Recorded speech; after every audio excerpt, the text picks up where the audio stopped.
រឿងនិទានខ្មែរគោនិងសត្វហ៊ីង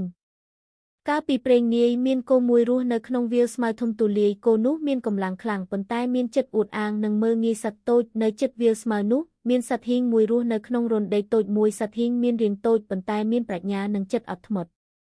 ថ្ងៃមួយគោកំពុងដើរស៊ីស្មៅហើយមិនប្រុងប្រយ័ត្នបានជន់ជិតរន្ធរបស់សត្វហ៊ីងភ័យខ្លាចណាស់ហើយនិយាយឡើងថាសូមអធ្យាស្រ័យផងគោឲ្យសូមកុំជន់រន្ធផ្ទះខ្ញុំព្រោះវាជាទីស្នាក់នៅតែមួយរបស់ខ្ញុំគោសើចហើយនិយាយដោយសំឡេងមើលងាយថាអ្នកតូចប៉ុណ្ណេះធ្វើអ្វីបានខ្ញុំធំនិងខ្លាំងជាងអ្នកច្រើនសត្វហ៊ីងមិនខឹងទេតែឆ្លើយដោយស្ងប់ស្ងាត់ថាកុំមើលងាយអ្នកដទៃឡើយទោះតូចក៏អាចធ្វើអ្វីបានដែរ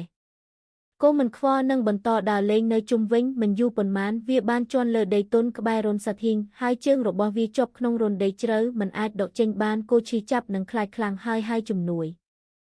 សត្វហ៊ីងងើសំឡេងហើយលោតចេញពីរន្ធវាបានជួយជីកដីបន្តិចម្ដងរហូតគោអាចដកជើងចេញបានដោយសុវត្ថិភាព